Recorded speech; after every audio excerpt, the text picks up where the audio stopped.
warahmatullahi wabarakatuh. Innal hamdalillah nahmaduhu wa nasta'inuhu wa nastaghfiruh wa na'udzu billahi min shururi anfusina wa min sayyiati a'malina. May yahdihillahu fala mudilla lahu wa may yudlil fala hadiya lahu. Asyhadu an la ilaha illallah wahdahu la syarika lahu wa asyhadu anna Muhammadan abduhu wa rasuluh. Allahumma salli wa sallim ala Muhammadin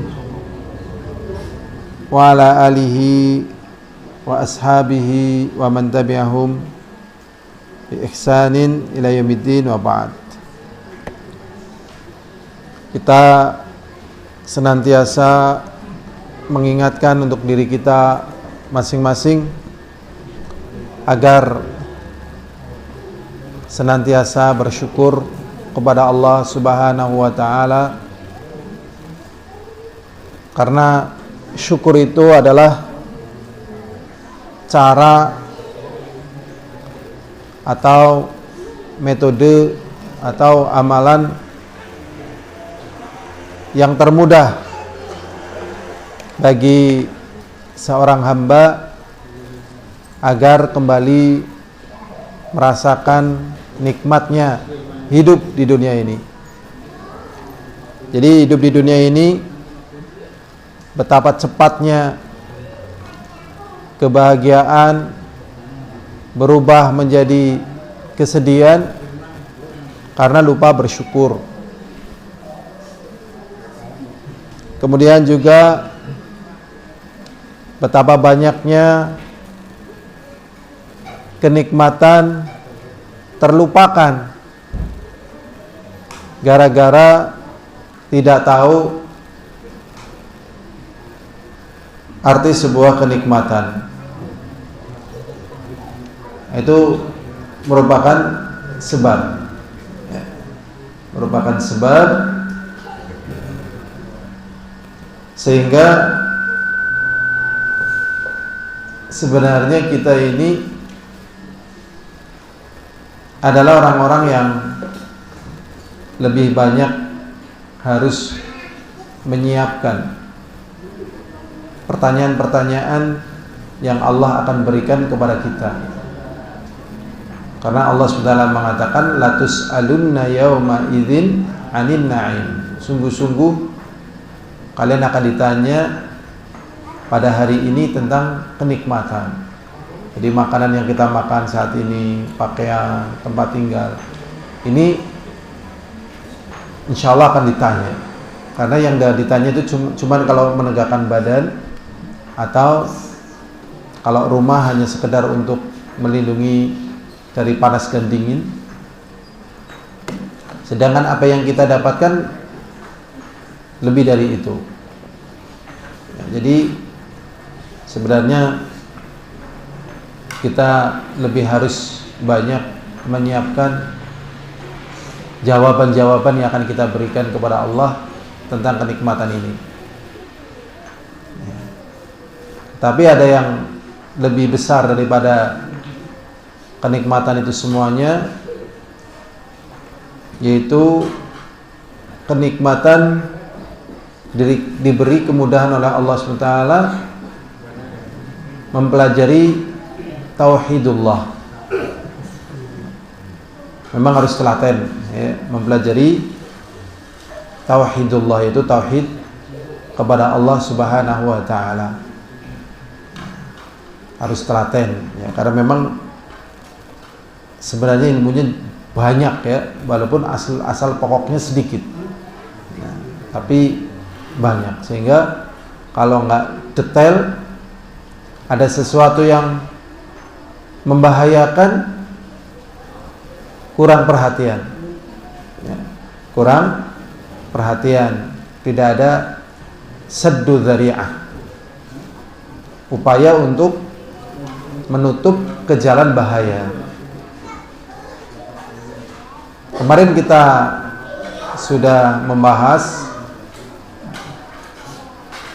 sebab yang paling banyak menyebabkan orang itu kufur itu karena berdoa di kuburan orang yang saleh.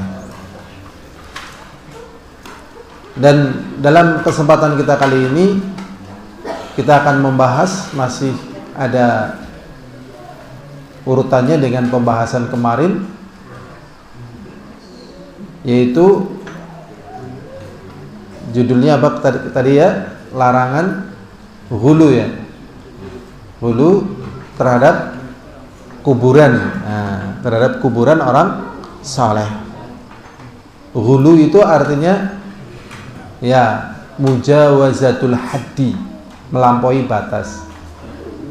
Jadi dalam agama kita semuanya itu sudah ada batasannya, semuanya.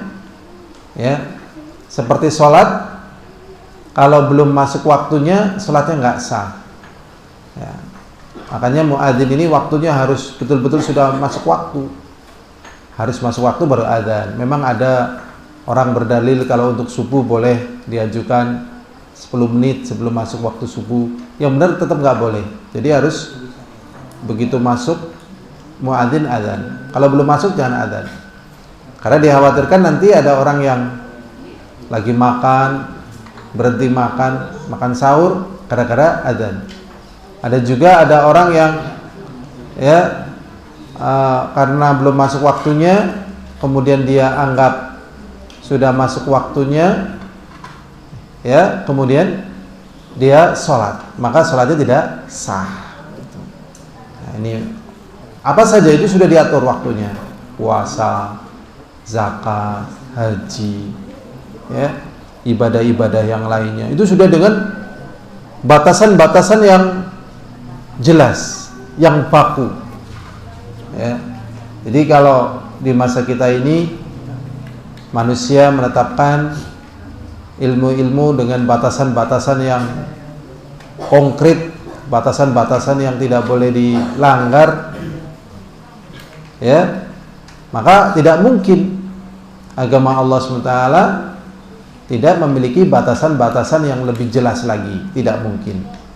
Dan untuk mengetahui kejelasan batasan tersebut dengan cara kita mempelajarinya, sebagaimana ucapan Rasulullah SAW, innamal ilmu bitta'allum. Yang namanya ilmu pasti harus belajar. Karena Rasulullah juga belajar. Ya. Wa innamal hilmu bitta'allum. Dan sesungguhnya hilm, ya bijak gitu ya. Ya. Itu dengan latihan pula. Jadi ilmu dengan belajar, ilmu dengan tahallum. Ya, dan dalam masalah ilmu ini, ya, keadaan manusia itu macam-macam. Ada jahlun basit, ya. Ada jahlun murakkab. Nah, jahlun murakkab itu ya sudah bodoh, tetapi dia tidak tahu kalau dirinya bodoh. Ya, saya kemarin tiba-tiba lihat gitu ya. Ada orang mengatakan, saya tidak menerima seorang nabi yang buta huruf. Masa seorang buta huruf jadi nabi? Saya tidak menerima. Nah, ini namanya apa? Jahlun murakkab. Jadi nabi kita adalah nabi yang ummi, tidak tahu tulis, tidak tahu baca. Karena kalau bisa tulis, bisa baca, nanti dituduh ya Nabi Muhammad itu adalah orang yang menulis Al-Quran, menulis wahyu. Begitu. Nah, Allah SWT dengan hikmahnya, nabinya tidak bisa tahu tulis, tidak bisa baca. Ya, walaupun bagi orang-orang yang mempelajari ilmu yakin tidak mungkin yang diajarkan oleh Rasulullah SAW ini ilmu dari apa yang Rasulullah pelajari, ini nggak mungkin. Ya, dari belajar itu nggak mungkin. Kalau bukan dari Allah, ya nggak mungkin. Contoh misalnya dalam masalah waris, ya kan? Belajar ilmu waris di mana? Ya, masalah waris, ya, masalah hukum-hukum, banyak sekali hukum-hukum. Ya, hukum duta, hukum intelijen, hukum kisos, hukum wanita diperkosa gitu. Ya, laki-laki diperkosa gitu. Nah, ini nanti ada pembahasan hukumnya. Agak kaget ya, laki-laki kok diperkosa ya. Ternyata dibahas di situ. Ya, dibahas. Kalau perempuan diperkosa, perempuannya ini dirajam apa tidak dirajam? Tidak. Ya, tidak. Tidak dirajam. Ya kan? Jadi kalau ada perempuan diperkosa, yang dirajam siapa? Si memperkosa. Tapi kalau laki-laki diperkosa, laki-lakinya ini dirajam apa tidak dirajam? Dirajam. Dirajam ya. Kenapa kok dirajam? Karena laki-laki kalau tidak mau tadi ya begitu ya, tidak begitu. Itu pembahasan seperti itu. Dan itu pembahasan hukum yang lebih detail. Masya Allah, luar biasa. Dan itu kalau dari sisi Rasulullah belajarnya di mana nggak mungkin. Ya, karena literatur yang ada di Romawi, yang ada di Persia nggak segitunya gitu. Tentang hukum perang, hukum macam-macam lah, sebagaimana yang pada babnya. Nggak mungkin kalau itu datangnya dari sisi pribadi Rasulullah, pasti dari Allah. Nah, Allah ingin menguatkan lagi, tidak tahu tulis, tidak tahu baca. Ya, belum lagi tentang masalah nubuah dan seterusnya. Nah, ini orang yang mengatakan begitu berarti namanya jahlun murakab, yang bisa mendatangkan kekufuran. Nah, ini nikmat yang besar, yang pokok yang Allah berikan kepada kita, yaitu belajar seperti ini. Dan tanpa belajar, ya, tanpa belajar apa? Nonsen, ya, tidak mungkin, khayal, tidak mungkin. Ya, nah, memang dunia ilmu, dunia tersendiri ya, dunia masyarakat, dunia tersendiri. Ya, tapi orang yang berilmu tahu perkara yang beredar di masyarakat, perkara yang berada di kalangan para ilmuwan, mereka tahu. Ya, ini nikmatnya orang-orang yang diberi nikmat berupa ilmu. Dan dalam kesempatan kita kali ini, tadi judulnya ya, larangan berbuat ghulu kalau nggak salah terhadap kuburan orang saleh. Jadi ghulu itu melampaui batas. Dan agama ini sudah ada batasan-batasannya. Ya. Jadi berdoa ya di kuburan orang saleh ini, dari penjelasan Profesor Dr. Syekh Ibrahim ya Ar-Ruhaili, ya Syekh Sulaiman, Syekh Sulaiman Ruhaili, itu ada 3. Yang pertama hukumnya adalah syirkun akbar. Jadi orang berdoa di kuburan, doa hukum yang pertama apa? Syirik besar. Misalnya dia di doa kuburan minta ya kepada penghuni kubur, wahai fulan, ya tolonglah aku, menyampaikan hajatnya, minta ditolong, maka ini masuk dalam kategori apa? Syirik besar. Yang kedua masuk dalam kategori bid'ah. Ya, saya kalau berdoa, misalnya orang itu mengatakan saya kalau berdoa di masjid rasanya nggak bisa khusyuk, gitu kan? Kalau di rumah juga nggak khusyuk. Biar khusyuk, dia berdoanya apa? Di kuburan. Betul-betul berdoa kepada Allah, tidak ada hubungannya dengan kuburan, ya. Tapi dia melakukannya mana? Di kuburan. Nah, di kuburan, karena merasa kalau di kuburan enak kayak gitu ya. Maka ini masuk dalam kategori apa? Bid'ah. Kemudian yang ketiga, ya ini tidak ada hubungan dengan yang pertama, yang kedua. Pas satu ketika dia ya lewat satu tempat, ternyata di situ pas di kuburan itu ya. Nah, dia doa di kuburan, bukan karena merasa ini tempatnya lebih utama atau berdoa kepada penghuni kubur, dia hanya berdoa di samping kuburan. Maka ini hukumnya apa? Haram. ya haram, karena ini akan membawa kepada ya takzim kepada kuburan. Masya Allah. Makanya kalau orang ziarah kubur kan mendoakan, assalamualaikum ya ahla diyar, inna insyaallah bikum lahikun. Jadi mendoakan, ya. Dan itu kan cepat cuman lewat kayak gitu aja. Kalau enggak akhirnya ya sudah, terjadilah apa yang terjadi, ya. Dan ini Masya Allah ya, agama yang masih murni, turun temurun dari para nabi dulu, terus begitu, masih murni, ya. Makanya tatkala kita belajar tentang agama yang masih turun temurun, kita jadi paham, oh inilah agama yang Allah turunkan, yaitu Allah SWT menginginkan kepada hamba-hambanya, kepada manusia dan jin, hanya beribadah kepada siapa? Allah SWT, dan meninggalkan peribadatan selainnya. Karena tidak ada dari selain Allah yang memiliki apa? Yang memiliki sifat ketuhanan. Jadi tidak ada di antara Allah selain Allah yang memiliki sifat apa? Ketuhanan. Sehingga kalau beribadah kepada selain Allah, maka salah pasti. Nah, kesalahan ini masuk dalam kategori syirik. Ya, dan syirik ini masuk dalam kategori kekufuran. Ya, kekufuran kepada Allah SWT. Dan Allah tunjukkan ya kebesaran-kebesaran ketuhanannya pada perkara yang kadang dianggap paling remeh. Tapi akhirnya manusia tidak mampu dan harus mengakui kebesaran Allah SWT. Contohnya misalnya pada seekor lalat, ya. Seekor lalat. Secanggih apapun manusia, belum pernah terdengar mampu menciptakan robot sekecil nyamuk. Tadi lalat apa nyamuk? Nah, yang kita bahas nyamuk. Ya, nyamuk dalam surat Al-Baqarah, ba'udah. Ya kan? Ba'udah, nyamuk. Ya, kecil. Dan diteliti ususnya di mana, hatinya di mana, darahnya di mana. Lalat, nyamuk. Kemudian kepakan sayapnya 1 detik, ada yang pernah menghitung katanya 600 kali. 1 detik dia sudah mengepak 600 kali. Sehingga memunculkan apa? Bunyi.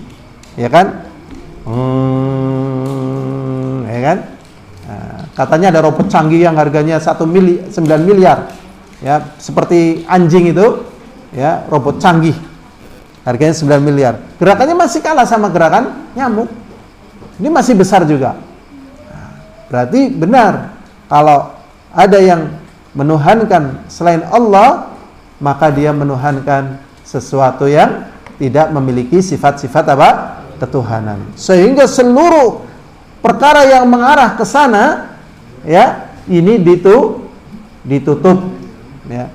Seluruh perkara yang mengarah ke sana ini ditutup, ya. Termasuk yang paling berbahaya, ya. Ada orang yang nggak mau ibadah, ya, melecehkan orang-orang soleh, ya. Lihat orang soleh, apa itu orang soleh? Kerjanya cuman begitu, ya. Dia tidak menghormati, tidak memuliakan. Ini orang-orang seperti ini dalam bahasa syariatnya dikatakan sebagai ahli jafa, orang-orang yang kaku, orang yang jelek. Tapi ada di antara manusia yang cinta beribadah, senang beribadah, dan juga senang terhadap orang saleh. Lah, orang-orang yang dalam keadaan semacam ini adalah orang-orang yang dalam keadaan baik. Tetapi kemudian syaitan mendorong mereka untuk berbuat ghulu. Akhirnya dia tanpa sadar berdoanya yang tadinya kepada Allah, merasa tidak mampu berdoa kepada Allah, akhirnya berdoa kepada orang saleh. Nah, ini kemudian ditutup jalannya. Al-hadirun azani wa azakumullah. Di sini dijelaskan babu ma jaa minat taghlid fi man abadallah inda qabrin rajulin salih. Fa kaifa idza abadahu. Bab yang datang tentang hukum yang keras kepada orang-orang yang beribadah kepada Allah. Jadi hukumnya keras nih. Bukan kepada orang yang tidak beribadah, bahkan dia beribadah kepada Allah. tapi tempatnya di dekat kuburan orang saleh. Kemudian dikatakan fa kaifa idza abadahu, maka bagaimana kalau dia beribadah kepada penghuni kubur tersebut. Misalnya tidak beribadah kepada penghuni kubur, beribadahnya kepada Allah di samping kuburan, itu dilarang dengan keras. Bagaimana kalau beribadah kepada penghuni kubur? Di dalam kitab sahih, yaitu Bukhari dan Muslim, diriwayatkan dari Aisyah, sesungguhnya Ummu Salamah, salah ini bab kemarin, diriwayatkan oleh Imam Malik di dalam kitab Muwatta. Jadi babnya babu maja'ana al-ghuluwa fi kuburi salihin, bab apa yang datang tentang hukum hulu, melampaui batas, fi kuburi salihin, terhadap kuburan orang-orang saleh. Yusayyiruha awthanan, yang akhirnya menjadikan kuburan orang saleh tersebut sebagai awthanan, sebagai wathan. Ya, wathan itu artinya apa? Kalau dalam bahasa kitanya itu apa? Berhala. Ya, wathan dalam bahasa kita artinya apa? Berhala. Ternyata berhala itu tidak mesti patung. Tidak mesti patung. Ya. Kalau patung bahasa Arabnya itu sonam. Ya, sonam. Ya. Tapi kalau wathan, berhala tadi bisa pohon, ya, bisa kuburan, bisa apa saja, ya, yang disembah dari selain Allah SWT. Itu namanya apa? Wathan. Wathan, keberhalaan, ya, paganisme. Apa? Bisa menjadi apa? Berhala. Menjadi wathan. Kalau patung bahasa Arabnya apa? Sonam. Jadi kalau wathan, ya, kalau patung yang disembah mesti wathan, tapi kalau wathan belum tentu patung, begitu. Karena pembahasan sonam dan wathan itu nanti ada di kitab Fathul Majid tapi. Kenapa? Nah, patungan artinya barengan, ya. Patungan itu artinya ya sesuatu yang dipahat.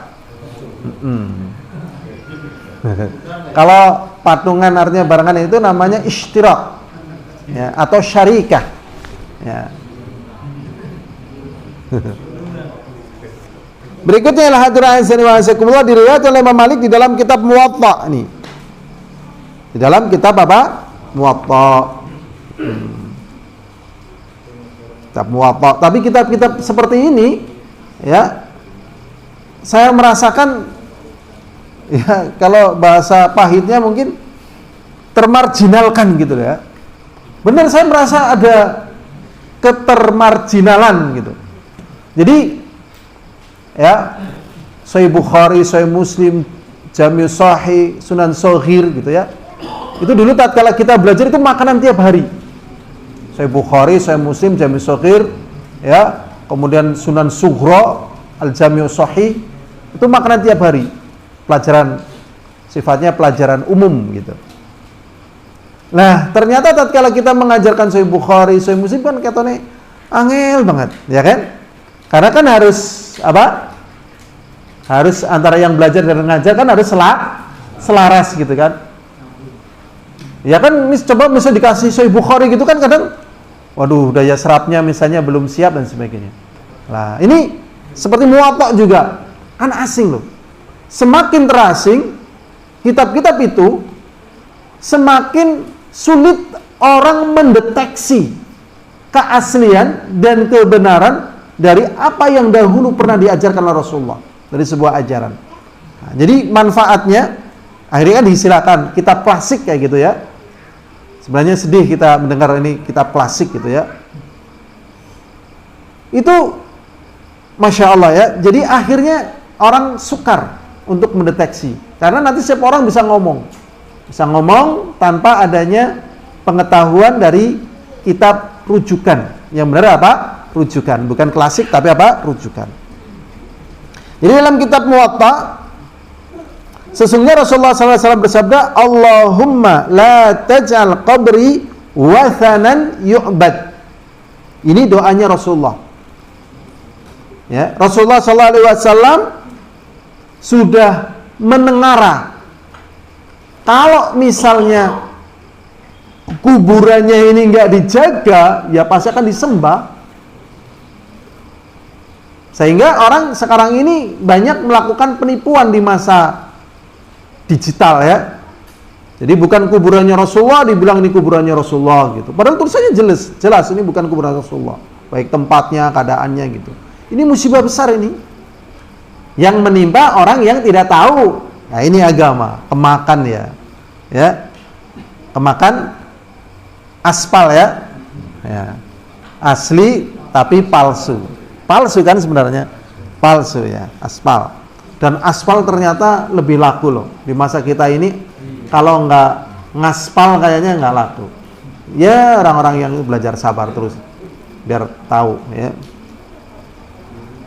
Rasulullah SAW berdoa, ya Allah, janganlah engkau jadikan kuburanku sebagai berhala yang disembah. Berarti tadi wathan artinya sesuatu yang disembah dari selain Allah. Bisa pohon, bisa patung, bisa macam-macam, itu namanya berhala. Ya. Apa? Ritualnya gimana? Ritualnya misalnya ya berarti menjadikan makam itu sebagai wathan, sebagai berhala. Nah, ritual itu sebenarnya kan gini, kayak mantra. Mantra itu artinya apa? Doa, tapi kepada selain Allah.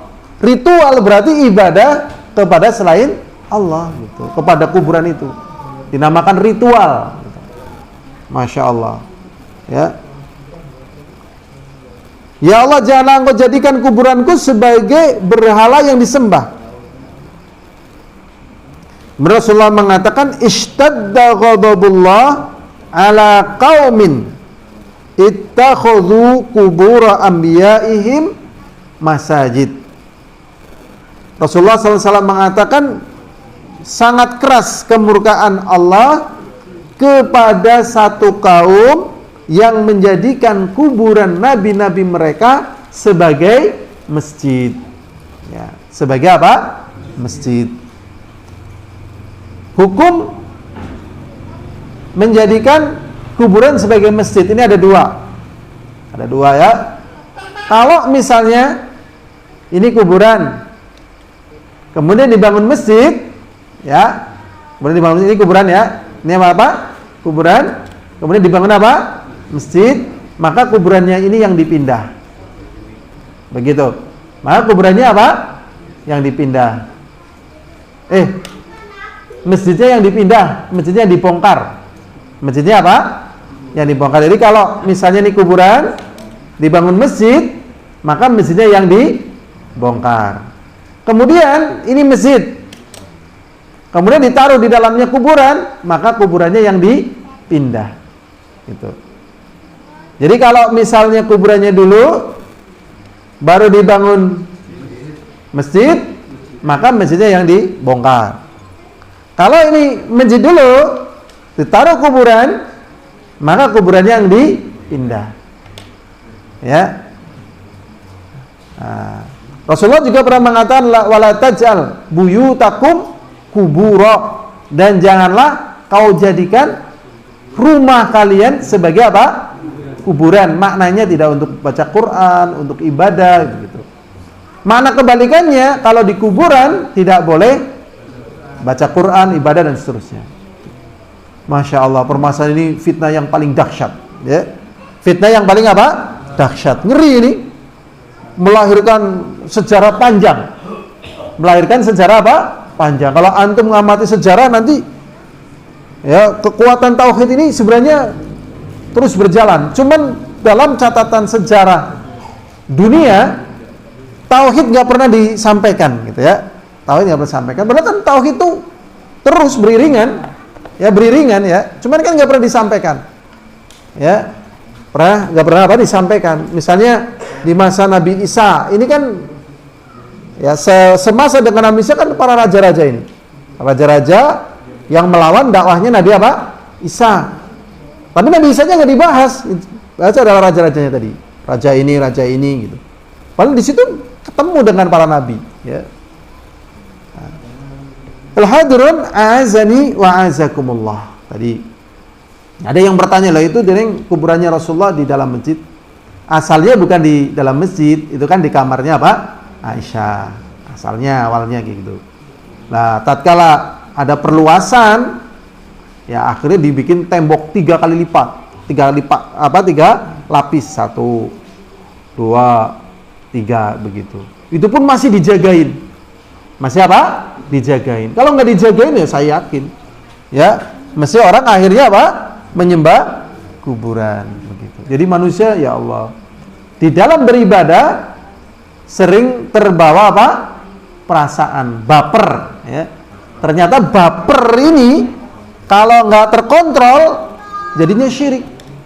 Saking takzimnya, saking terenyuhnya, saking terbayangnya dan sebagainya, waras terharu. Kalau nggak dijaga mungkin langsung ambruk ke kuburannya Rasulullah, langsung nangis-nangis. Wah, itu kalau nggak dijaga lagi mungkin ada orang tumpuk-tumpuk di situ. Ya Allah ya Rabbi. Akhirnya lupa beribadah kepada Allah, malah beribadah kepada kuburan. Ini. Ya.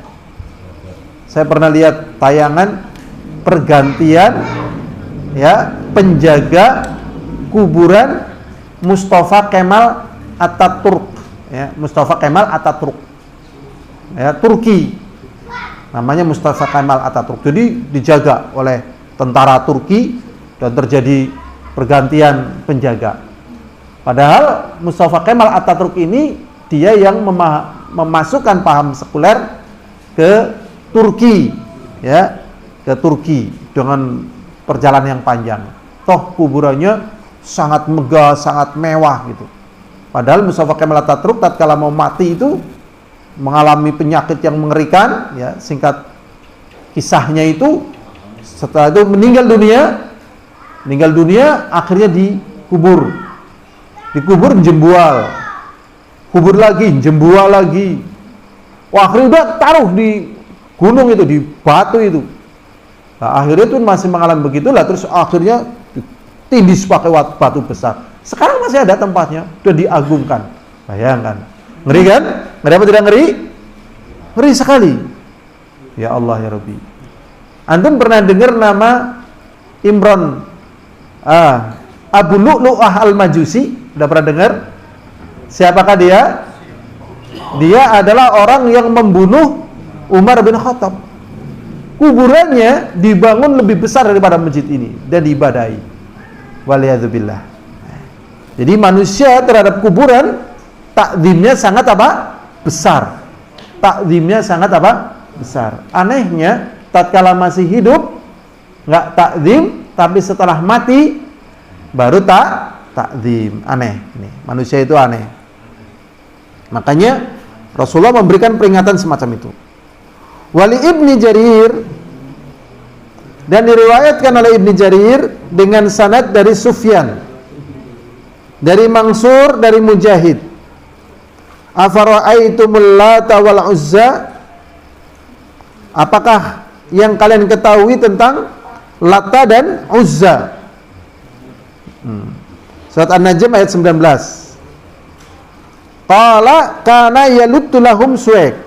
Lata ini nama seseorang, ya, dalam sebuah penafsiran yang kerjanya adalah yaluttu lahum Suwaik, yang mengadon roti untuk calon atau untuk para jemaah haji, ya. Jadi kisahnya dia adalah seorang yang soleh, memberikan pelayanan untuk jemaah haji, ngadon roti begitu. Famata, akhirnya meninggal dunia. Orang terkesan dengan Lata ini, akhirnya, ya, mereka mulai kumpul iktikaf, ya, napak tilas, ya, adakan pepeling dan sebagainya, ya, di kuburannya siapa? Lata. dan i'tikaf di situ. I'tikaf apa? Di situ. Wa qala Abul Jauza an Ibnu Abbas kana yalutu suwaik lil hajj. Berkata Abul Jauza dari Ibnu Abbas bahwasanya Lata itu dahulu adalah seseorang yang mengadon roti untuk para jemaah haji. Wa Ibnu Abbas radhiyallahu anhuma qala la'ana Rasulullah sallallahu alaihi wasallam zairatul kubur. Ya. Coba sini bahwa di sahih illa dzakara. Ini hadisnya lemah ini. Ya, hadisnya apa? Lemah. Yang benar bukan dengan lafaz ini. Ya, diriwayatkan dari Abdullah bin Abbas radhiyallahu taala anhuma qala la'ana Rasulullah ya zawarat itu artinya para wanita yang sangat suka menziarahi kubur. Kenapa wanita ini dilaknat yang sangat suka menziarahi kubur? Karena tujuan daripada menziarahi kubur adalah melunakkan hati. Kuntu nahaitukum an ziyaratil kuburi. Dulu aku pernah melarang kalian dari menziarah kubur. Fazurruha, kunjungilah kubur. Fa innahu tudzakirukumul maut, karena sesungguhnya dengan menziarahi kubur itu mengingatkan kalian akan kematian. Jadi bangsa Arab itu adalah bangsa yang sangat keras, suka berperang dengan suasana seperti itu. Untuk menjinakkan hati mereka, maka Rasulullah mengajak mereka menziarahi kubur. Ya, bukan berdoa kepada kuburan, maksudnya nengok kuburan. Karena tatkala orang ziarah kubur, penghuni di dalam kubur itu sebelumnya adalah orang-orang yang hidup, sebagaimana kita saat ini. Nah, ternyata mereka sekarang berada di kuburan. Maka dengan mengingat akan kematian ini, menjadi jiwanya lunak. Gitu. Tapi pernah dilarang karena apa? Dikhawatirkan nanti berdoa kepada kuburan. Adapun perempuan karena jiwanya sudah lunak, kalau sering ke kuburan ini dilarang karena takutnya dia itu malah akan apa? Malah takzim kepada kuburan. Ya, sedangkan jiwanya memang sudah lunak. Tapi kalau zairah hanya sekedar berkunjung, tentunya boleh, ya. Tentunya juga dengan syarat-syarat, ya. Rasulullah sallallahu alaihi wasallam mengatakan la'ana Rasulullah sallallahu alaihi wasallam zairatul kubur. Rasulullah sallallahu alaihi wasallam melarang para wanita penziarah kubur. Tadi penjelasan sudah. Wal muttakhidina 'alaiha masajid. Dan di sini kalau ini lafaz yang dua benar ini. Dan juga Rasulullah sallallahu alaihi wasallam melaknat orang-orang yang menjadikan kuburan itu sebagai masjid. Ya, menjadikan kuburan sebagai masjid tadi kadanya ada berapa? Dua. Yang pertama, ada kuburan, walaupun tidak dibangun masjid di situ, tetapi dia berdoa di situ, sholat di situ, walaupun tidak ada bangunannya, maka ini sama saja menjadikan kuburan sebagai apa? Masjid. Atau sudah ada masjidnya, kemudian ditaruh padanya apa? Kuburan. Tidak boleh. Ziarah boleh. Ya, tadi kan Rasulullah mengatakan kuntu nahaitukum an ziyaratil kuburi. Ya, dahulu aku pernah melarang kalian untuk menziarah kubur. Ya, fazurruha, sekarang kunjungilah kuburan. Fa innahu tudzakirukumul maut, karena sesungguhnya menziarahi kuburan itu mengingatkan kalian akan kematian. Menziarahi, ya, bukan berdoa kepada apa? Kuburan. Ya kan? Makanya ziarah kan cepat cuma lihat ya gitu. Mengucapkan doa di sana. Ya. Tatkala kita mana itu namanya kuburan Nabi namanya apa? Apa itu yang di masjid, dekat Masjid Nabawi? Apa ya? Bukan Baqi itu yang dekat kuburan Nabi. Bukan yang itu namanya. Raudhah. Raudhah itu kan itu dekat kuburan Nabi itu kan. Itu kan juga sebentar karena mengziarahi dan ucapkan salam kepada Rasulullah, kepada Abu Bakar, kepada Umar, mendoakan kayak gitu. Ya kan? Kan kita berdoa di situ, mendoakan, ucapkan salam, ucapkan terima kasih ya atas apa yang telah mereka lakukan. Itu namanya ziarah seperti itu, ziarah kuburan. Ya. Nah, lewat. Ziarah itu kan artinya berkunjung sebentar. Jadi ziarah boleh. Ya. Adapun tadi itikaf di kuburan, melakukan hal yang seperti itu yang dilarang. Begitu. Cuman kemudian ziarah ini sebagai tameng, ya, dari amalan-amalan seperti itikaf di kuburan, berdoa di kuburan, nyepi di kuburan, minta di kuburan. Dia tidak akan mengatakan kita ya akan beribadah di kuburan.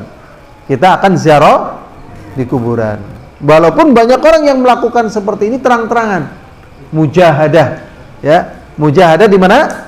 Di kuburan, terang-terangan, ya, wiridan, zikir, doa, jam 12 malam terus begitu, karena merasa tatkala di kuburan lebih apa? Lebih tenang. Maka kalau berdoa di kuburan lebih tenang, lebih nyaman, maka masjid akhirnya ditinggalkan, ya, nggak mantep gitu. Padahal ibadah yang benar di masjid atau di kuburan? Di masjid. Akhirnya mereka kalau beribadah di masjid nggak nyaman, ya, nyaman di kuburan. Makanya di sini dilarang keras oleh Rasulullah Sallallahu Alaihi Wasallam. Wal muttakhidina 'alaiha masajid, dan orang-orang yang menjadikan di atas kuburan itu masjid-masjid. Wassuruj, dan juga lentera-lentera, ya. Lentera dikasih lampu. Jadi kuburan itu nggak perlu dikasih lampu, karena ya di samping pemborosan ini juga menunjukkan ta'dzim terhadap kuburan. Karena orang yang mati keadaannya tetap nggak sama dengan orang yang hidup. Mungkin kita butuh lampu, tapi bagi orang yang mati apakah butuh lampu? Tidak. Kenapa dikasih lampu? Nah, karena pendekatannya alamnya alam kita, dunia gitu.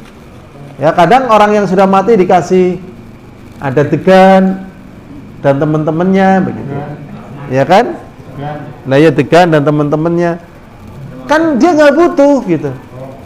Nah, ini yang namanya takhayul, namanya khurafat, ya, khurafat. Jadi masya Allah betapa terasingnya, ya, agama yang dahulu pernah dibawa oleh para nabi. Dalam masalah ini apa yang dibawa oleh Nabi kita Muhammad sallallahu alaihi wasallam. Al-hadirun azani wa azakumullah. Di sini ada beberapa permasalahan, ya.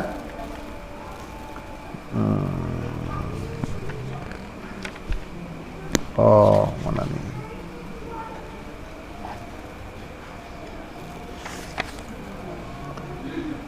Yang pertama yaitu tafsirul authan, tafsir daripada authan, ya, tadi sudah kita bahas.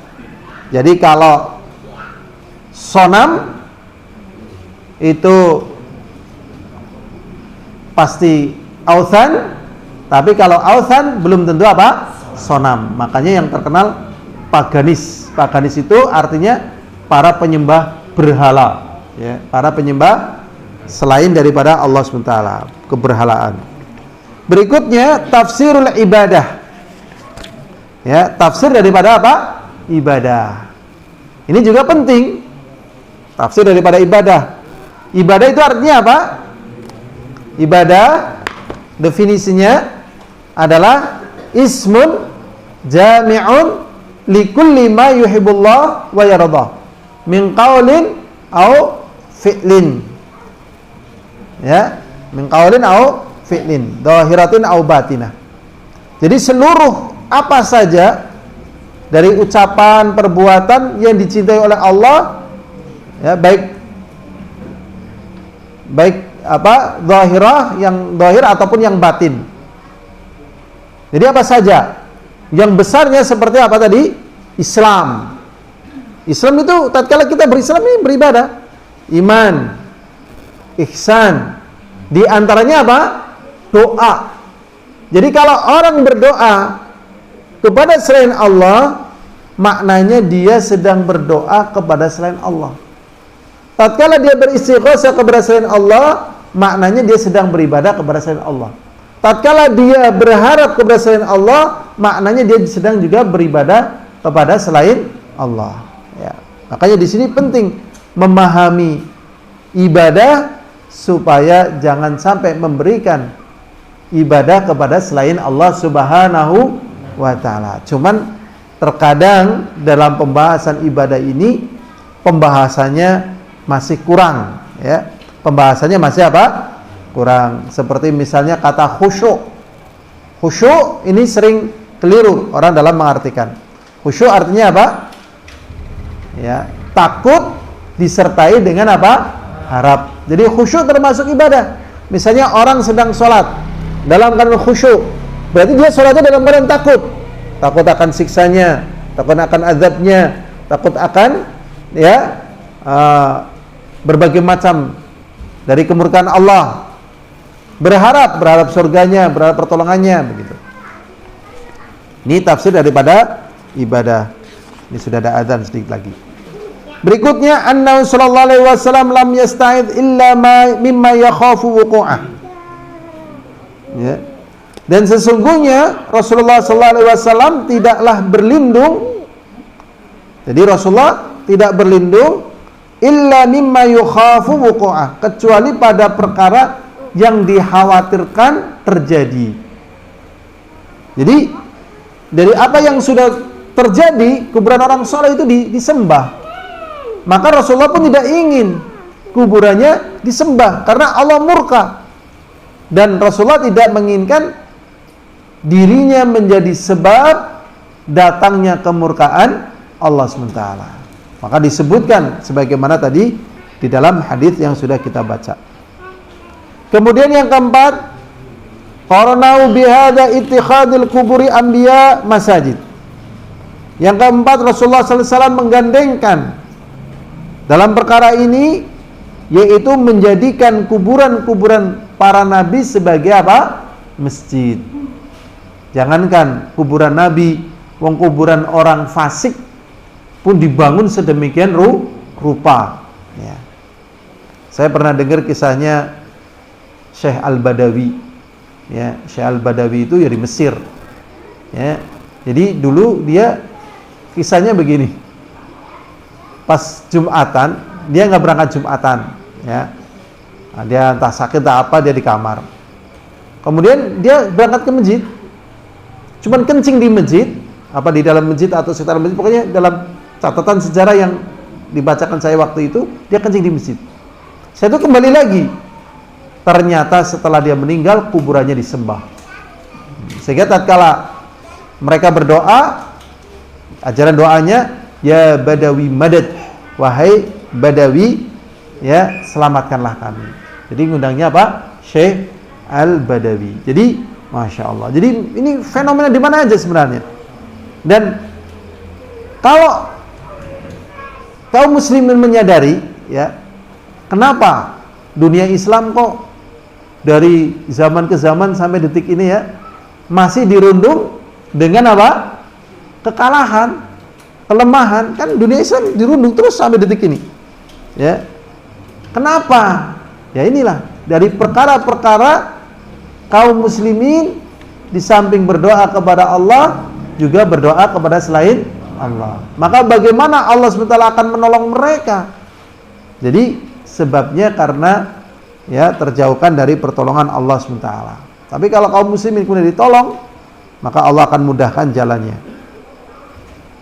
Satu poin lagi, yang kelima, dzikru syiddatil ghadab minallah. Di sini disebutkan betapa besarnya kemurkaan Allah terhadap orang yang menjadikan kuburan sebagai masjid.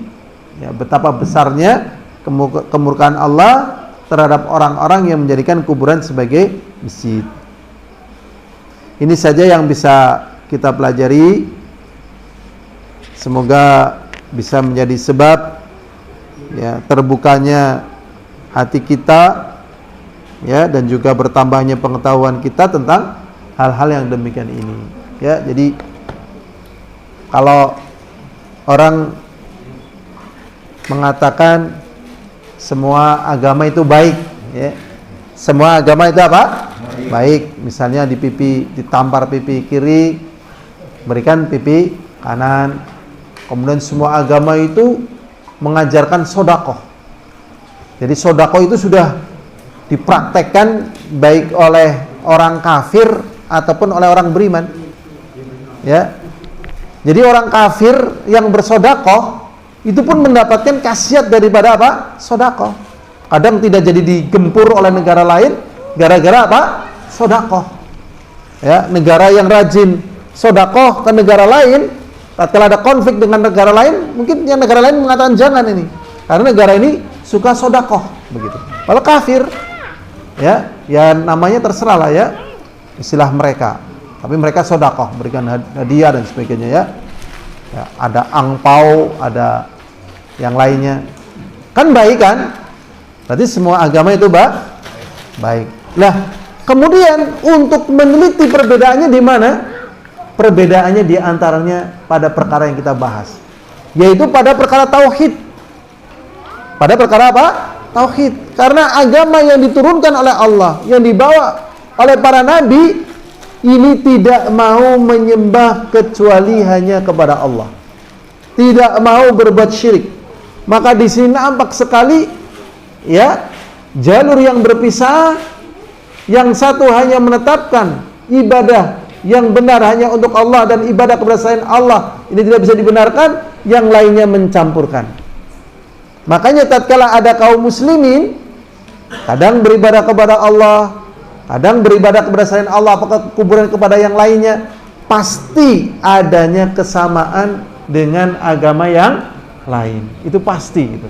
Jadi deteksinya, perbedaannya terletak pada tauhid. Terletak pada apa? Tauhid. Nah, maka perkara ini menjadi perkara yang asing. Makanya tatkala kaum muslimin tidak dikenalkan tauhid, maka kaum muslimin akan mengiyakan, iya betul. Ya. Semua baik ya. Bahkan kalau di Islam itu kan kalau zakat fitrah itu berapa kilo? 2,5 kilo. Katanya kalau di agama lain 3 kilo atau ada yang 5 kilo dan sebagainya. Jadi di Islam itu lebih kecil katanya. Itu seseorang mengatakan kepada saya, waduh, ini betul-betul dia tidak paham tentang apa? Agama. Tidak paham tentang agama. Jadi hanya perbandingan jumlahnya dan sebagainya. Masya Allah. Ini penting supaya kita kembali kepada Allah dalam keadaan kita beragama dengan agama yang Allah ridhoi, yaitu agama tauhid. Agama apa? Tauhid. Ya, makanya definisi Islam itu apa? Kalau ada orang ditanya, Islam itu apa? Agamamu apa? Islam. Islam itu apa? Coba. Nah, Islam itu apa? Coba. Siapa yang masih ingat? Islam itu ya al-istislamu lillahi bitauhid, yaitu menyerahkan diri kepada Allah dengan tauhid. Ya, wal inqiyadu lahu bitta'ah, dan berusaha mengamalkan di dalam agama Allah dengan ketaatan, wal bara'atu minasyirki wa ahli, dan berlepas diri dari syirik dan pelakunya. Ini definisi Islam. Ya, definisi Islam yang diambil dari apa yang ada dari agama Allah. Ya, dan ternyata definisi ini ya jarang yang hafal. Banyak yang hafal apa jarang yang hafal?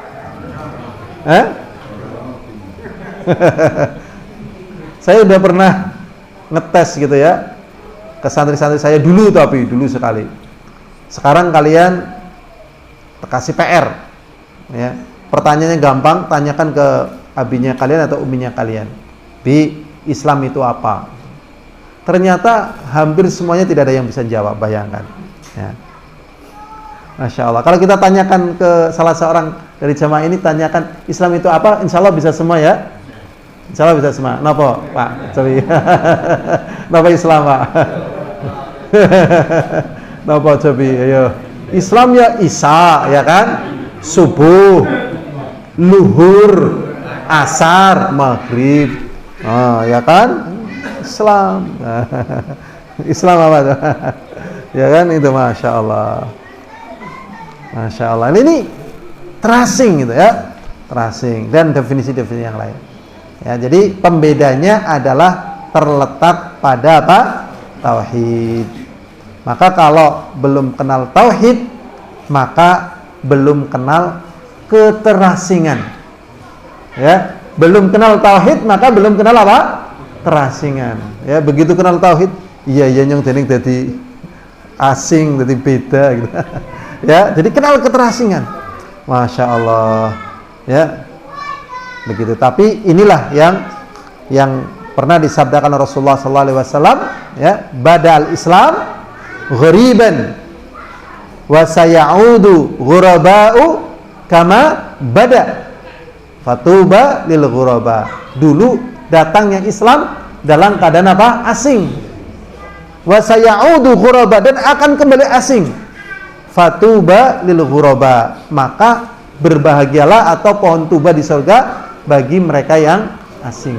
Ya, jadi belajar menjadi orang yang terasing dengan akidah yang benar, ya. Masya Allah. Tapi jadi bisa menyaksikan, ya, menyaksikan perkara yang banyak di dunia ini. Ini saja yang bisa kita pelajari pada hari ini, ya, pada malam hari ini. Kalau ada kebenaran, datangnya dari Allah. Ya, apabila ada kesalahan, datangnya dari diri saya sendiri dan juga dari syaitan. Al-afu minkum, mungkin ada kata-kata yang tidak berkenan. Subhanakallahumma bihamdika asyhadu an la ilaha anta astaghfiruka wa atubu ilaik. Assalamualaikum warahmatullahi wabarakatuh.